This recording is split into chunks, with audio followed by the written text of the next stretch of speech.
ఓం గం గణపతియే నమః. శ్రోతలకు నమస్కారం. మన ఛానల్కు స్వాగతం. శ్రీ పద్మ మహాపురాణం సృష్టిఖండం 32వ భాగం. లబ్ధస్య హిపురార్థనే సుమహత్పల్ ముచ్యతే. సుమహత్ఫల ముచ్యతే. తనకు లభించిన దానిని తిరిగి దానము చేసినచో అటువంటి దానమునకు మహాఫలము లభించునని చెప్పబడినది. ఇంద్రాది సురోత్తములను కూడా కాపాడే శక్తి నీకున్నది. విధి విధానం నేను నీకు సమర్పింతును. ఓ నరశ్రేష్ఠ, నీవు దీనిని స్వీకరింపవలయును. పులస్త్యుడు ఇలా పలికెను. ఇక్ష్వాకు వంశంలో మహాబాహుడైన శ్రేష్ఠుడైన శ్రీరాముడు తన క్షత్రియ ధర్మము స్మరించుకొని చేతులు జోడించి ఆ మునిశ్రేష్ఠునితో ఇలా పలికెను. హే భగవాన్ పూజ్యుడా, మీ వద్ద దానము స్వీకరించుట నిషేధము. ఓ బ్రాహ్మణోత్తమ, క్షత్రియుడనైన వాడు విప్రుల వద్ద దానం ఎలా స్వీకరించగలడు? నేను గృహస్థుడను, నేను దానమెట్లు స్వీకరింపదగునో మీరే చెప్పవలేను. అంతేకాదు, మీరు ఇచ్చు దానమును ఎట్లు స్వీకరింపదగును? నాకు ఎటువంటి ఆపద వాటిల్లలేదు, కష్టము కలుగలేదు. మరి నేనెట్లు ఈ దానమును స్వీకరింపదగును? నా భార్య పోయి చిరకాలమైనది, మరొక వివాహం చేసుకొనలేదు. అటువంటి నేను ఈ దానము స్వీకరించినచో దోషము పొందుదును. ఇందులో ఎటువంటి సందేహము లేదు. కష్టకాలంలో మాత్రము క్షత్రియుడు దానము స్వీకరింపదగునని మనువు వచనము. వృద్ధులైన తల్లిదండ్రులు, సాధ్వి అయిన భార్య, శిశువైన కుమారుని పరిస్థితులు అనుకూలించనప్పుడు 100 తప్పులు చేసైనా వారిని రక్షించవలెను. అందువలన ఓ బ్రహ్మర్షి, మీరు చేయుచున్న ఈ దానమును నేను స్వీకరించలేను.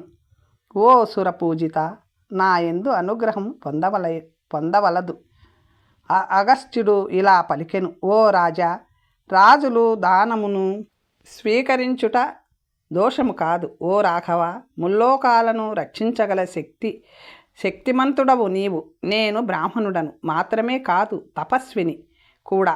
అందువలన ఓ నరాధిప, విధి విధానముగా దీనిని నీకు సమర్పించెదను, దయచేసి స్వీకరించవలెను అనెను. అప్పుడు రాముడు ఇలా పలికెను. తెలిసి క్షత్రియుడనైన నేను దానమెలా స్వీకరింతును? అందున బ్రాహ్మణుడిచ్చు దానమును ఎట్లు స్వీకరింపదగును? దయచేసి మీరే చెప్పండి. అగస్త్యుడు ఇలా పలికెను. ఓ రామ, పూర్వము కృతయుగంలో రాజు బ్రహ్మభూతుడగుట వలన ప్రజలందరూ రాజులేని వారైరి. వారందరూ బ్రహ్మదేవుని వద్దకు వెళ్ళి ఇలా పలికిరి. దేవతలకు శతక్రతువైన ఇంద్రుడున్నాడు. ఓ లోకేశ, మా శ్రేయస్సు కోసం ఒక రాజును సృష్టించు. అతనిని పూజిస్తూ ప్రజలందరూ భూమిపై సుఖములను అనుభవింతురు. అంతటా శ్రేష్ఠుడైన బ్రహ్మదేవుడు లోకపాలకులను ఇంద్రునితో సహా పిలిచి వారితో ఇలా పలికెను. మీరందరూ మీ మీ తేజోభాగములను సమర్పించండి.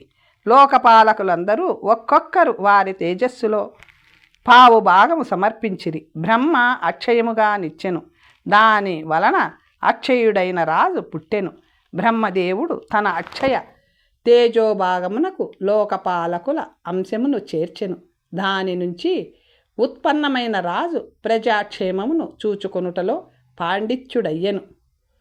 రాజు తనలోనున్న ఇంద్రుని భాగము వలన అందరినీ ఆజ్ఞాపించును. వరుణ భాగము వలన అందరికీ పుష్టిని కలిగించును.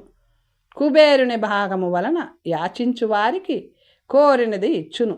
యముని భాగము వలన తప్పు చేసిన వారిని దండించును.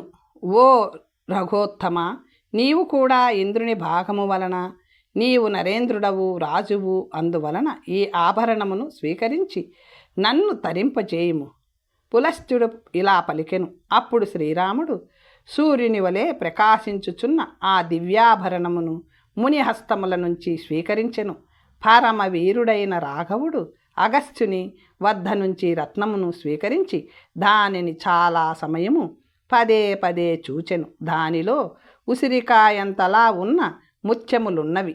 అంతేకాదు, అందులో వజ్ర, నీల, కెంపు, పద్మరాగ గోమేధిక పుష్యరాగములు చక్కగా విభజింపబడి అందముగా బంగారములో అమర్చబడినవి.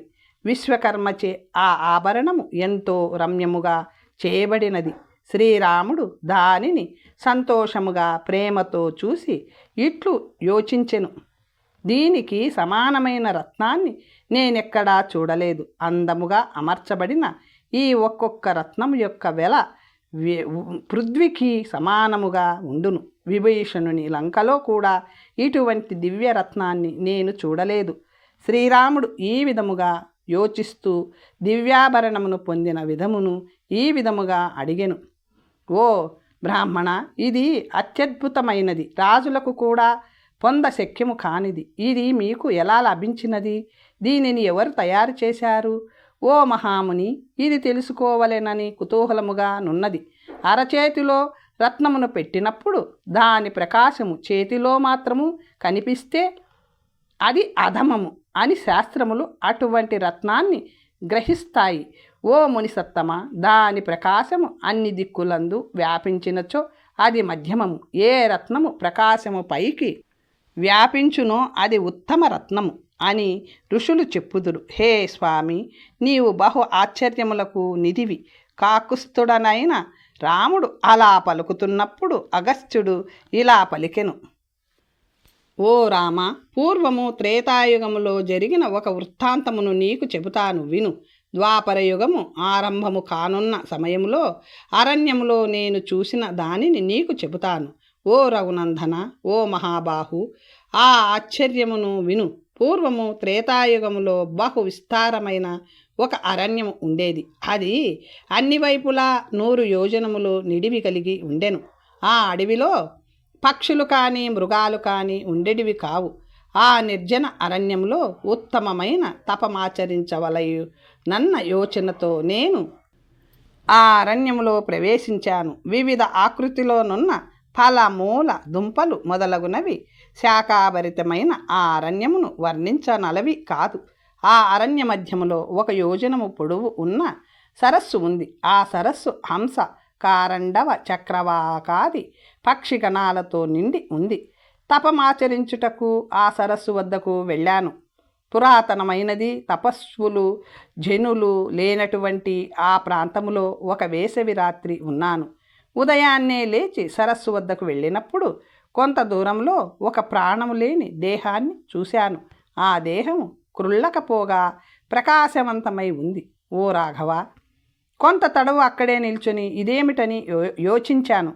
నిర్జనమైన ఆ కారడవిలో ఎవరో ప్రాణము వదిలారు. ఇతడు ఋషియా రాజో అయ్యుండాలి. ఇక్కడికి ముని వచ్చుటకు కారణము లేదు. రాజైతే ఇక్కడికి ఎందుకు వస్తాడు? నిన్ననో ఈరోజో వేకువజామలో ఇతడు మరణించి ఉంటే ఇతను ఇచ్చట సంహరించినట్లు గురుతులు ఏమీ లేవు. ఇతను ఎవరు? ఇచ్చటికి ఎలా వచ్చాడు?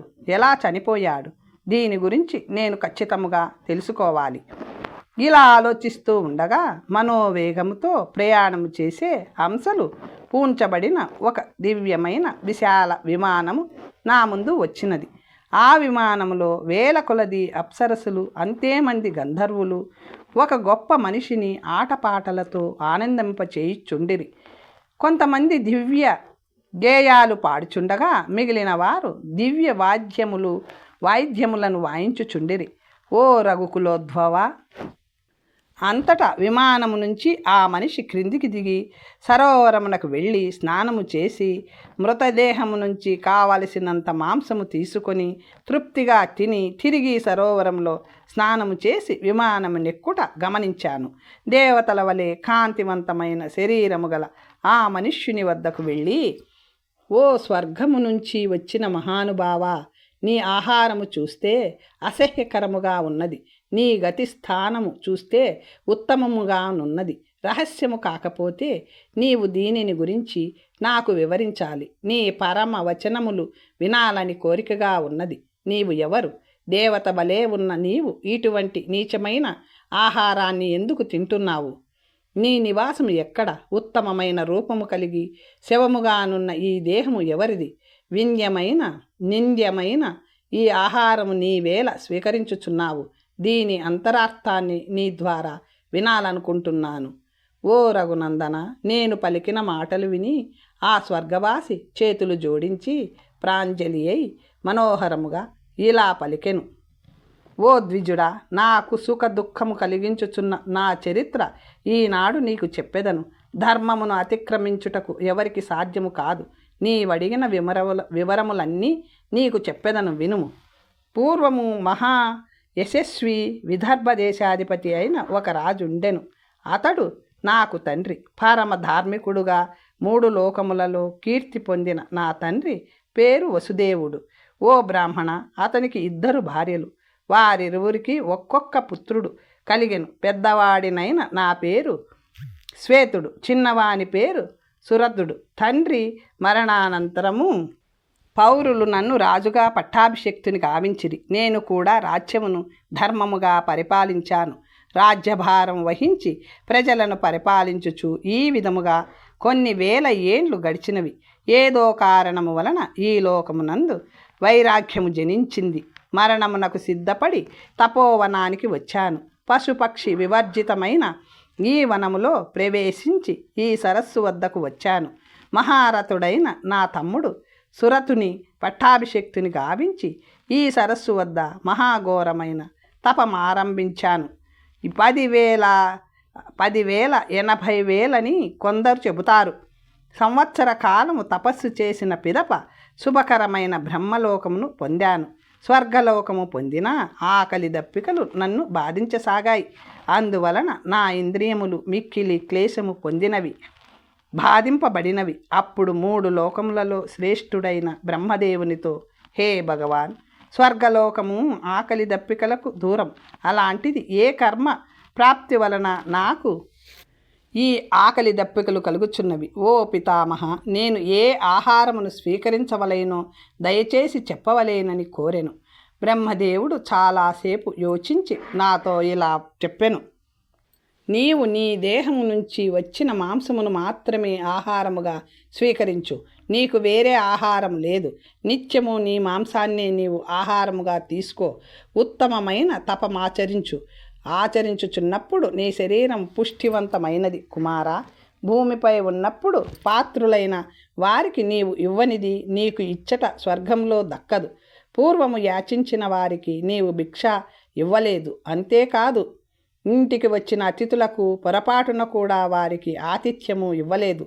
అందువలననే నీవు స్వర్గమునకు వచ్చినా ఆకలి దప్పికలు నిన్ను వెంటాడుతూనే ఉన్నాయి. ఓ రాజేంద్ర, బాగా పుష్టించిన నీ శరీరమును నీవే తిను.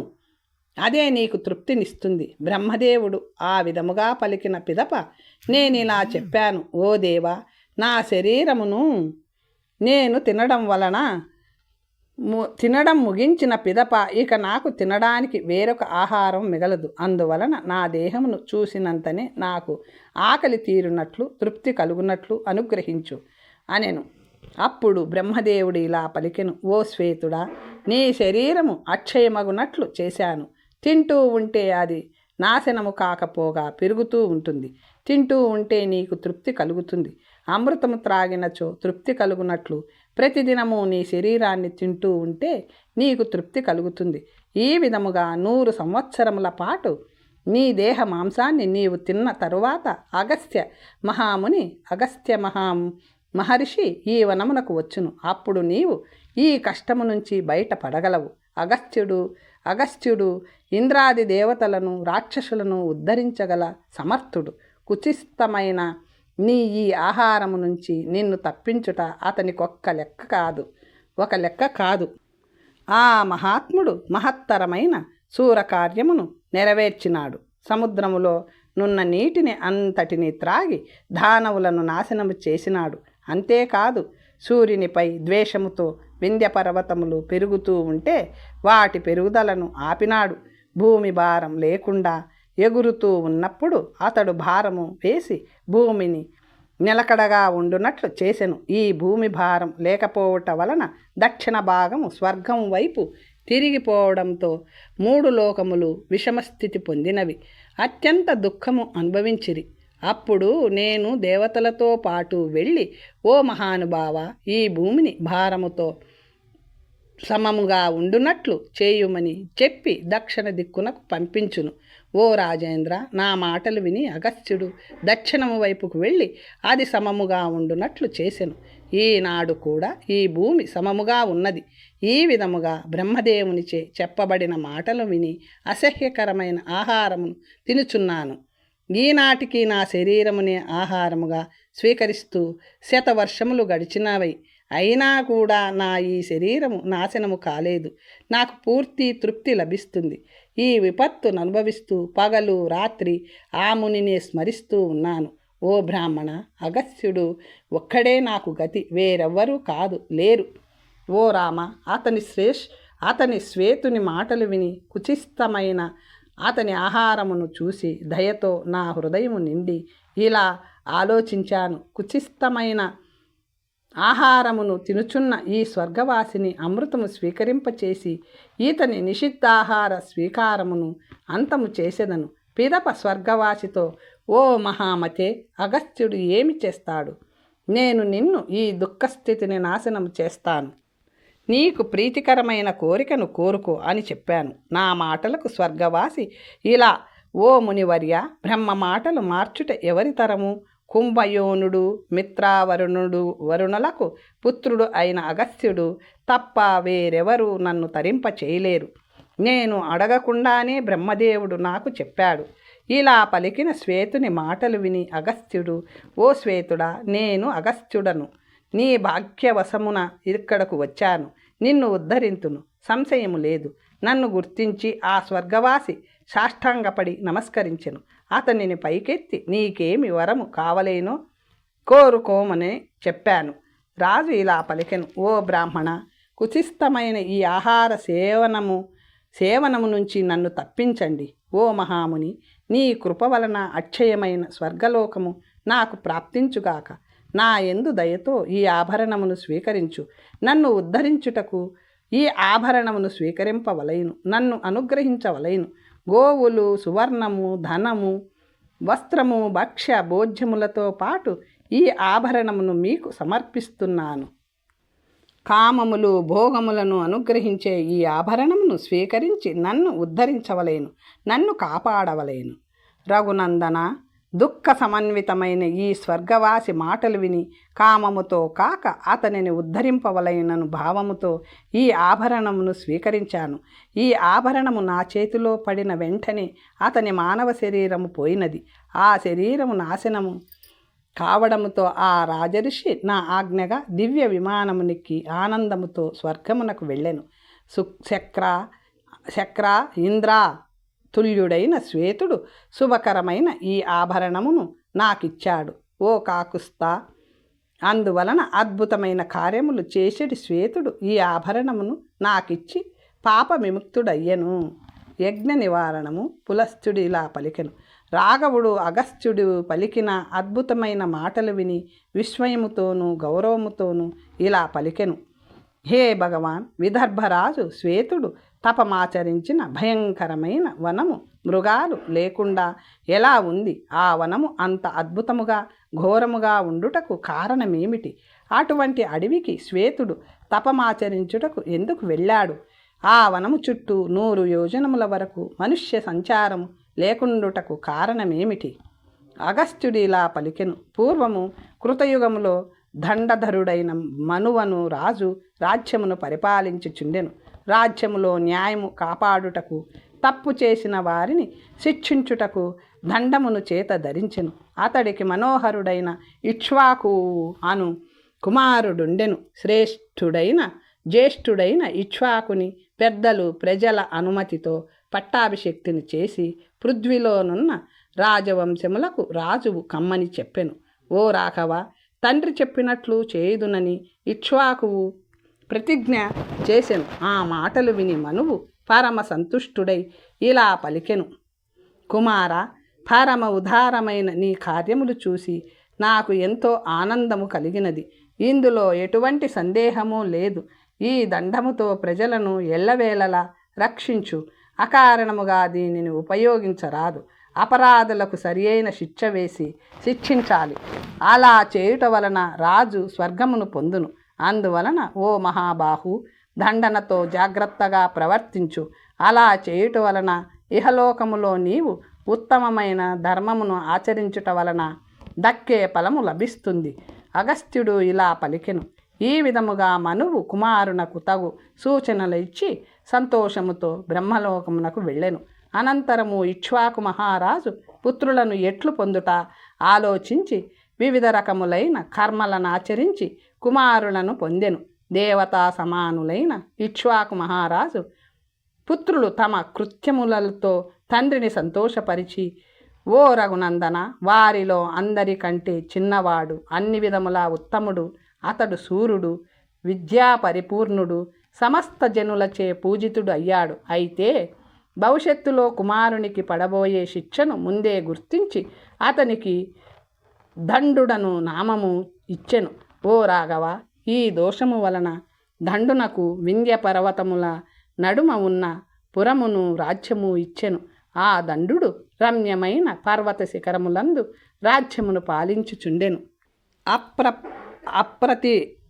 అప్రతిమమైన నిరుపమానమైన ఒక పట్టణమును నిర్మించి దానికి మధుమత్తమని పేరు పెట్టెను. ఈ విధముగా సూర్యుడైన దండుడు అచ్చట నివసించుచుండెను.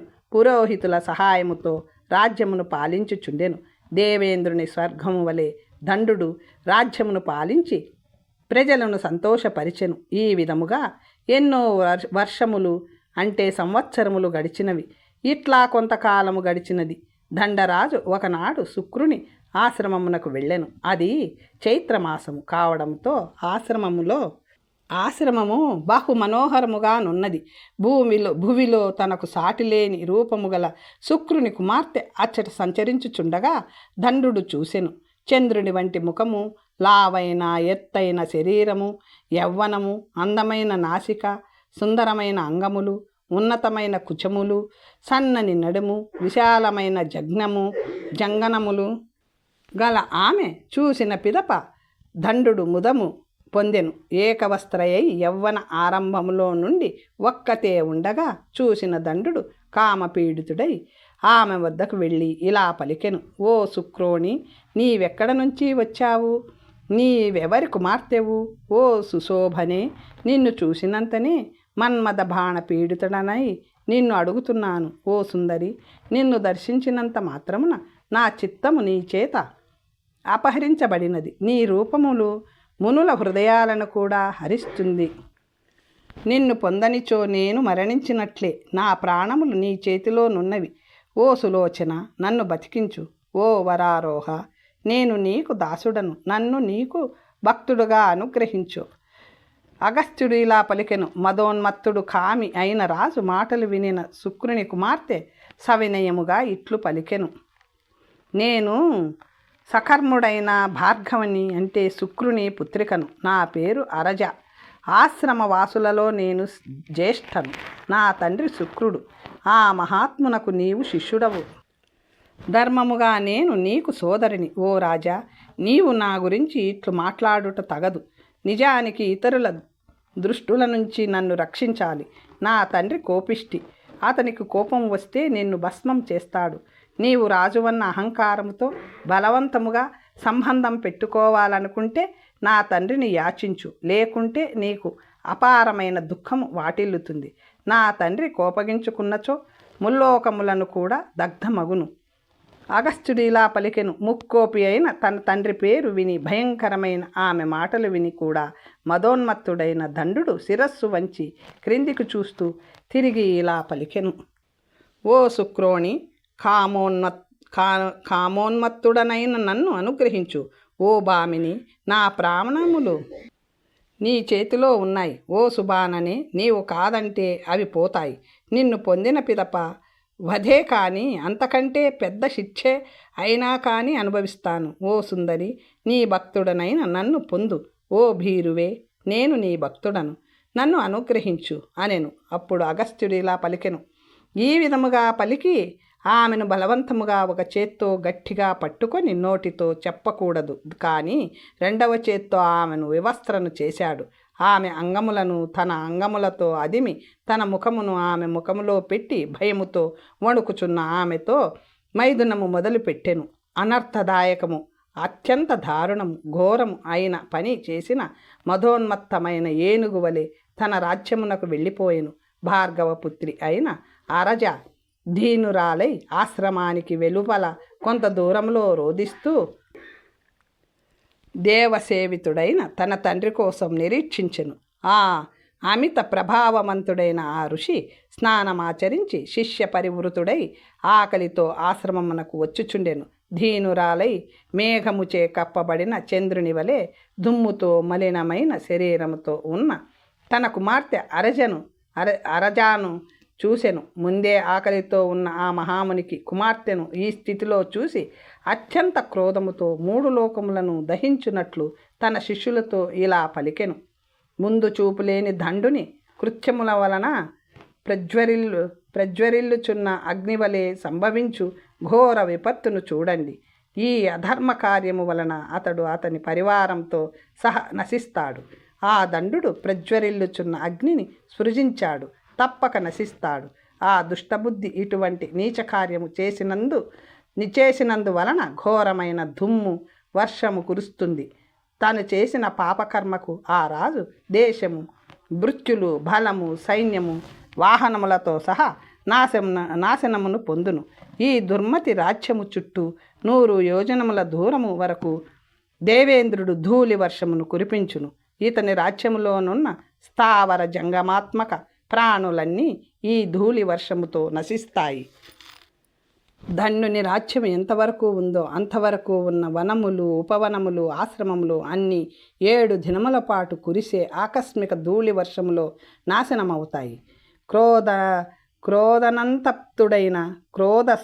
క్రోధ సంతప్తుడైన భార్గవుడు ఈ విధముగా పలికి ఆశ్రమవాసులను దేశమునకు దూరముగా ఉండమని చెప్పెను.